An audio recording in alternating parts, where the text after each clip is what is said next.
Hello viewers, आज का हमारा टॉपिक है प्रीमेच्योर ग्रेइंग यानी असमय बालों का सफ़ेद हो जाना। आज हम जानेंगे कि वक्त से पहले बाल सफ़ेद क्यों होते हैं। यानी अगर आपके बाल 40 साल से कम उम्र में सफ़ेद हो रहे हैं, 25 साल में, 30 साल में, 35 साल में, तो वो अननेचुरल माना जाता है। और अगर 40 साल के बाद बाल सफ़ेद होना शुरू हुए तो फिर वो नेचुरल प्रोसेस है। सबसे पहले जानते हैं कि ये बाल सफ़ेद होते क्यों हैं। हमारी बॉडी में एक पिगमेंट होता है जिसको हम मेलानिन बोलते हैं। मेलानिन सेल्स जो है वो हमारी बॉडी का कलर डिसाइड करता है। हमारी आँख का कलर कैसा रहेगा, हमारे हेयर्स का कलर कैसा रहेगा, हमारी स्किन का कलर कैसा रहेगा।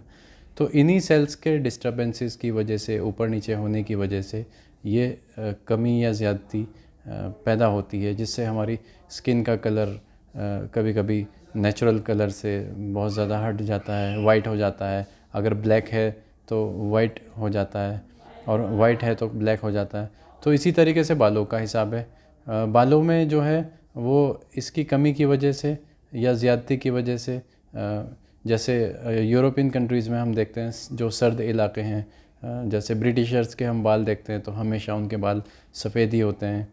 तो हम जो इंडियन जो कल्चर है, हमारा जो इलाका है, उसमें नॉर्मल मौसम है, ना तो बहुत ज़्यादा सर्दी है ना बहुत ज़्यादा गर्मी है। तो हमारे इलाके में जो बाल पाए जाते हैं वो अक्सर काले पाए जाते हैं। तो हमारा ये एक जीन्स का भी एक इससे फ़र्क पड़ता है कि हमारे जो फोर पेरेंट्स रहे हैं, हमारे जो अजदाद रहे हैं, उनके बाल किस तरह के होते थे, उसी तरीके से फिर आगे जीन्स हमारे अंदर ट्रांसफ़र होता है। एक छोटे से कुछ स्टेप्स के ज़रिए हम जानेंगे या हम उसको ठीक करने की कोशिश आपको बताएंगे कि किस तरीके से हम आसानी से इन 3 स्टेप्स के ज़रिए सफ़ेद बालों को काला होने से रोका जा सकता है। तो मैं पहले भी अपनी वीडियोस में बता चुका हूँ कि सफ़ेद बाल जो हो चुके उसको हम दोबारा से काला नहीं कर सकते, सिवाय उसको पेंट करने के। सिर्फ पेंट करके हम उसको दोबारा काला कर सकते हैं। लेकिन हम जो बाल सफ़ेद हमारे होते जा रहे हैं उसको हम रोक सकते हैं। अगर वो असमय सफ़ेद हो रहे हैं, जवानी में सफ़ेद हो रहे हैं, 40 साल की कम उम्र में अगर वो सफ़ेद हो रहे हैं। ज़्यादा समय ना लेते हुए सबसे पहले जानते हैं तरीक़ा इलाज, हम इसका किस तरीके से इलाज कर सकते हैं। सबसे पहला स्टेप मैं बताना, एक छोटा सा एक नुस्खा मैं आपको बताना चाहूँगा कि जिसको आप घर पे इजीली अपने बना सकते हैं। उसमें हम इस्तेमाल करते हैं जो बलगम को कम करने वाली दवाएं होती हैं, जो हमारी बॉडी में सर्दी बढ़ने की वजह से मेलानिन पिगमेंट में जो डिस्टर्बेंस आ जाता है तो उसको नॉर्मल किया जाता है एक छोटे से नुस्खे के ज़रिए। उसमें इस्तेमाल करते हैं हम हलेला 50 ग्राम, बलेला 50 ग्राम, जिसको छोटी हेड और बड़ी हेड भी कहा जाता है, और आंवला 50 ग्राम। तीनों को इक्वल क्वांटिटी में लेकर पीस करके सफ़ूफ या पाउडर उसको बारीक बना करके रात को सोते वक्त दूध या पानी के साथ इस्तेमाल किया जाता है।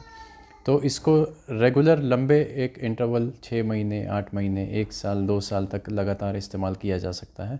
उससे खून के अंदर जो सर्दी आ गई है जिसकी वजह से बाल सफ़ेद होना शुरू हो जाते हैं, या हम जिसको बोलते हैं हिकमत के एतबार से कि बॉडी में बलगम बढ़ गया, तो उसको ठीक किया जा सकता है इस छोटे से नुस्खे के ज़रिए। इस नुस्खे को हम त्रिफला भी बोलते हैं। 3 फल इसमें मौजूद हैं तो इसको त्रिफला भी कहा जाता है।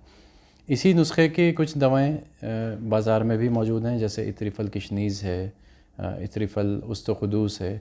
इन दवाओं को भी इस्तेमाल करके हम बालों को सफ़ेद होने से रोक सकते हैं। दूसरा एक आसान जो इलाज है, जो बिना किसी ख़र्च के आप लोग घर पे कर सकते हैं, एक योगा है जो हम कई लोगों को बता चुके हैं और वो लोगों ने इससे फ़ायदा उठाया है। उसमें एक तो है अनुलोम विलोम और एक है कपालभाति। अनुलोम विलोम आप इजीली यूट्यूब पर देख सकते हैं कि किस तरह किया जाता है, उसकी पूरी आपको डिटेल्स यूट्यूब में आजकल वीडियोस अवेलेबल हैं, इजीली मिल जाएंगी। तो अनुलोम विलोम और कपालभाति दो योगा करके, योगासन करके आप इजीली सफ़ेद बालों को काला कर सकते हैं, या फिर बालों को आगे मज़ीद सफ़ेद होने से रोका जा सकता है। तीसरा इलाज या तीसरी तदाबीर जिसको हम बोल सकते हैं वो ये है कि हम कुछ खाने में अपने डाइटरी चेंजेस करके बालों को सफ़ेद होने से रोक सकते हैं। जो खून के अंदर बलगम को पैदा करने वाली जो ग़िज़ाएँ हैं, जो सर्द ग़िज़ाएँ हैं, उनको बंद करना पड़ता है। और न्यूट्रिशंस हमें अच्छे लेने चाहिए, जैसे एग्स हैं, प्रोटीन्स हमें अच्छे लेने चाहिए, फ़िश का इस्तेमाल करना चाहिए, या फ़िश ऑयल के कैप्सूल्स आजकल मार्केट में अवेलेबल हैं, उनसे भी काफ़ी हद तक बालों के सफ़ेदी को रोका जा सकता है। या फिर कुछ तेल हम लोकली अप्लाई करने के बाद कुछ हर्बल ऑयल्स जैसे आजकल मार्केट में अवेलेबल हैं, अलरऊफ़ रेमेडीज़ का भी हेयर शाइन नाम से हेयर ऑयल मार्केट में अवेलेबल है। आप लोग उसको भी इस्तेमाल करके उसको स्कैल्प पर मसाज अगर की जाए तो बहुत ज़्यादा बेहतर है, उससे स्कैल्प का ब्लड सर्कुलेशन इम्प्रूव होता है। कभी भी तेल कोई भी हो उसको स्कैल्प पर ही मसाज करनी चाहिए या लगाना चाहिए, ख़ास करके जो हर्बल हेयर ऑयल्स होते हैं। और बालों को की सफाई का भी ख़ास ख्याल रखना चाहिए ताकि इन्फेक्शन कोई ना हो। अक्सर जो तेल होते हैं वो इनका इस्तेमाल हमें रात को सोते वक्त करना चाहिए ताकि सुबह में उन पे धूल मिट्टी से वो चिपके ना, डस्ट ना कैच करे। जो हेयर ऑयल होते हैं वो डस्ट कैच करते हैं सुबह में जब हम काम पे जाते हैं तो रात को हेयर ऑयल लगाने का जो तरीका सही है वो रात को सोते वक्त लगाएं और सुबह को वॉश करें। तो हेयर शाइन नाम से ये हेयर ऑयल हमारा अलरऊफ़ रेमेडीज़ का अवेलेबल है। आप लोग कभी भी कुरियर से उसको मंगा सकते हैं या मार्केट से अगर आपके यहाँ अवेलेबल है तो उसको ख़रीद सकते हैं। और रेन फॉरेस्ट नाम का शैम्पू भी अलरऊफ़ रेमेडीज़ के ज़रिए आप मंगा सकते हैं, उसका भी बहुत अच्छा रिज़ल्ट है। उसमें भी काफ़ी हर्बल दवाओं का इस्तेमाल किया गया, जो बालों की न्यूट्रिशन का भी ख्याल रखा गया उसमें, और बालों की सफाई भी प्रदान करता है रेन फॉरेस्ट शैम्पू जो है। तो वीडियो आपको कैसी लगी कमेंट करके ज़रूर बताइए। अगर आपका हेयर फॉल या प्रीमेच्योर ग्रेइंग से रिलेटेड कोई सवाल है तो हमें व्हाट्सएप नंबर पर नीचे डिस्क्रिप्शन में जो दिया हुआ है उस पर कांटेक्ट कर सकते हैं और आगे इसके बारे में जानकारी ले सकते हैं मज़ीद।